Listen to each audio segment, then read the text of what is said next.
Hi everyone, welcome back to my channel. So today I want to share with you these two super fun Christmas projects that I made.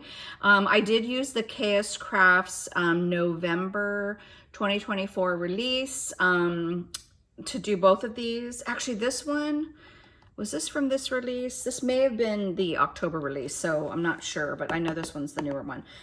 So this is the Gumball Machine here. And this is the hot cocoa gift pouch. Both of these are like really good size gift boxes. That's why I'm kind of showing you these together, because I think these would make extremely cute packaging to give some things to some friends at Christmas time, or, you know, family. And could be a crafty person or not. Like, I feel like these are just so amazing. And this would make an excellent display piece, which is kind of how I did mine. So I'll walk you through that. I'm not going to show you the die sets in detail. I did go through these on a previous video. And if you want to know how to put this together, go to KSCraft's YouTube channel. Hannah has an excellent video that shows you exactly what pieces you need to cut out and, you know, how to put this together. And I watched that tutorial to know how to do this. So this one here is the hot cocoa gift pouch. This one's a little more straightforward. I think it's pretty easy to see exactly how to put this together. So no big surprises on this one. But I'm pretty sure she actually has a tutorial on that as well. So if you're thinking about getting these, this is the hot cocoa gift pouch again, and the Gumball Machine. Now these little guys, I'll just show you that real quick. This is a Spellbinders die set, and you can see you can make 3 different types of trees. So you can do that little 3-tiered, a 2-tiered, and this one here. You can kind of mix and match these base pieces. And what's so fun about this is you even get the little piece here to do the top, which I'll show you that kind of close up, but you can see here I cut out the stand, and then this I did in like a gold glitter.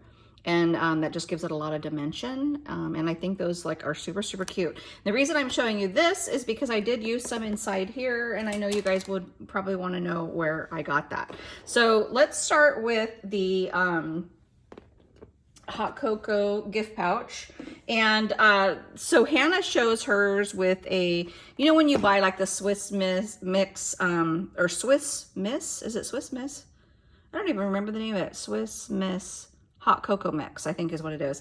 And that has like the perfect size. It's the perfect size pouch that fits right in here. You can, I think you can fit 2 of those inside this box, so you can see it's pretty deep. And then you can even fit like 2 candy canes, and then possibly even maybe a little Ziploc bag of some marshmallows. So it's pretty generously sized.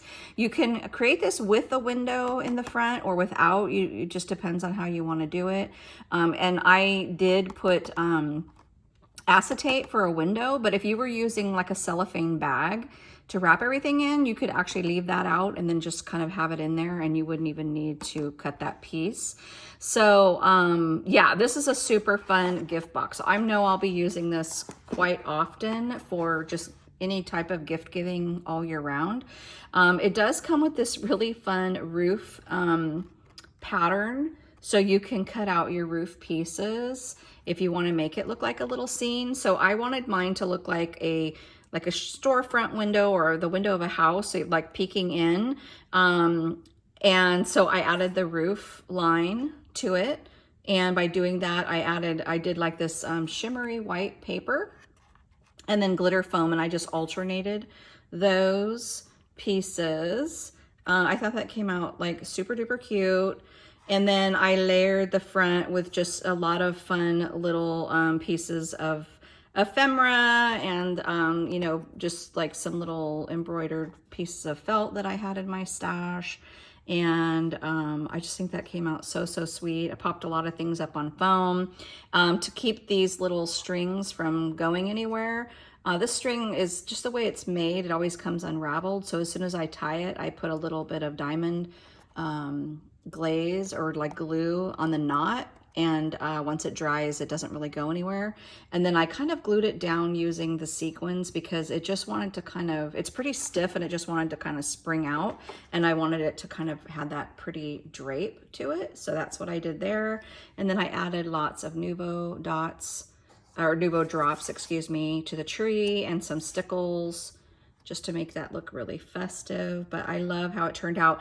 And I hadn't created anything specifically to put inside, but for purposes of showing you guys, I just added a bunch of these rosettes that I had in my stash. So fun. Love, love, love those. Yeah, so those were made for me from a sweet friend. And then, and I'll link her below. So the back of the box, now there isn't a piece for this, like a layering piece. Everything else has a layering piece. There's even a layering piece for that triangle, which I didn't use. The front has a layering piece, but I just cut it to size, and it just doesn't have the stitch marks. So you could, you know, stitch that with thread if you wanted to have stitch marks, but I think it looks perfectly fine as is. And then for the top, I did the, I think this is called the Reindeer Bow from KSCraft, and I can't remember when this came out. It was a little bit earlier this year, but I made some of these a while back, and I just went ahead and glued it to this red glittery clothespin, added a little glittery red flat back there, and added that sweet little Santa. So that's how my box closes. Now the way the box is made, I don't know if you can tell, but this is basically like a milk carton style. And what I would recommend before putting this together, glue all, well, first of all, what I always do is I go ahead and fold and burnish all of my fold lines, especially this area. So make sure you do that before gluing things together. So I go ahead and do that, just fold, burnish everything, get everything creased where it's supposed to be. Then I add my panels. So go ahead and do that, then assemble the box. It goes together so much better that way. Don't do this part yet if you are gonna do it. So just do all of those pieces, and then you go ahead and glue the whole thing together. And that will make this part and everything else just close so much nicer. But you can see here, that's very, very generous. I have tons and tons of those rosettes in there. And as far as your closure, I've seen people do like 2 magnets, Velcro. You could even punch holes like right here and then put ribbon through it and then tie like a bow right there. I just happened to have this and thought it looked like just so stinking adorable to, you know, just to kind of further decorate the box. So yeah, there's lots of ways to do the closure. So, you know, feel free to kind of just do whatever you'd like. But yeah, aren't those rosettes so beautiful in there? So fun. So I absolutely love that. Then I'll just show you these trees just a little bit closer before I show you the gumball machine. But aren't these just so stinking cute? So I did it in like a lot of my favorite kind of pastel-y colors. I always use this quartz paper from Basil. This is the Aqua Mist that I use all the time, and the Aruba. That's what those papers are. And then all that is just white glitter cardstock that I think I got from Michael's. Yeah, it comes in like the glitter cardstock pack. And then these were 2 different pattern papers that I had in my stash. And then I just used that gold mirror paper and gold glitter paper, which I also get from Michael's. It comes in a thick pack. I can't remember how many pages you get, but it's quite a bit, and I get it when it's on sale. So I always have that in my stash, but those are absolutely adorable. So now, oh my gosh, you guys, for the gumball machine, my heart is singing. So hopefully, there's such a glare right now, but hopefully you can see, I just created this sweet scene inside by cutting out that background paper, which has like the houses. So I cut that out for my back panel. Then I cut out, and you can't even see them, but I just used some white, what do you call it? Like, it's kind of a shiny, iridescent paper, and I created snowdrifts. So I just cut them out with this circle piece here, and then kind of just took my scissors and kind of cut it, you know, so it would look like snowbanks. And I did, I think, 3 levels of those, and popped each one up with foam just to make it thicker and have depth. So that's why everything looks like it's, you know, it has like different variations. And then I glued to the front another row of those houses. So I just fussy cut those from the paper and glued that to the back side of that little snow bank that I created. And then added some of those little trees. So I added like 1, 2, 3 of those trees in there, and I added some snowflakes, and I added that deer in the front. And I'm gonna, here, let's just take those out for a second so you can kind of see the full effect. So there, much easier to see that, but you can kind of see how I created like those snow banks, and then if you can see, I kind of did a couple of layers of foam there. So I could have popped that out a lot more, but I just kind of wanted that image and everything, those images to sit back. And then I wish I could find more of those deers. They're little felt deers that I got from Hobby Lobby years ago, and I'm completely out. That was my last one. So yeah, if you guys see them, I would love to know, and I'll run down there and get me some more.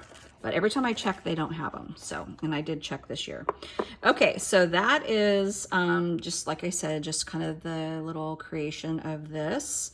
And then what I love about this is, so originally Hannah had said the sides of this here and the back and then the front is, you could do it all in acetate. So if you want this to be a completely like see-through, you can do that.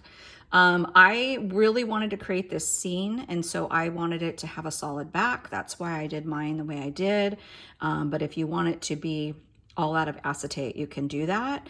And then just add these 2 pieces here, and that kind of just covers up your glue parts and finishes this off really nicely. So I have seen some people post this and that made it with acetate, and then some people that do it this way. So now if you don't want to create like a little scene, this is, you can see, very, very roomy. So this is like basically a whole area where you can put goodies, gifts, whatever you would like. And then you've got your lid. So the lid is like super, super adorable. I just added a little bead and a sequin to cover up the bead hole there. And you can see like this has layering pieces for everything, you guys. Like look at how many layering pieces there are. So, so cute. And then the back piece, I just added this, and that is the, like when you cut out this piece here, the negative space that you would normally just, you know, keep for something else, I used that to cover the back. So I wanted to have this little Santa paper kind of on the sides and the back of that, and then I used it here. And the cool thing about this is this opens and you have another little box. So like, you guys, this holds so much. I didn't figure out a way to close this. I'll probably do like a little magnet, just a really tiny little magnet on the inside of this, and that will stay closed. But yeah, isn't this so cute? Oh my gosh, oh my gosh. Like so, so fun. I'm gonna open that so you can see the light shining through, but isn't this just the cutest? And look at the details. Like it comes with this piece here, which is like a bottom piece. There's the piece where, you know, your goodie would come out of the Gumball machine. That's the little handle that you turn. And I added some fun pieces of ephemera here. But yeah, this one is so stinking cute, you guys. I really love both of these for packaging. So I can't wait to see if you wind up purchasing these. Definitely tag me in your Instagram post so I can see what you created. I'm excited to see what everybody does with, you know, both of these projects. So, all right, you guys, that is all for today. Thank you so much for watching. Super excited. So I know I did some Valentine's crafting a bit ago because I had some Valentine's posts to do. I think I'm done with that.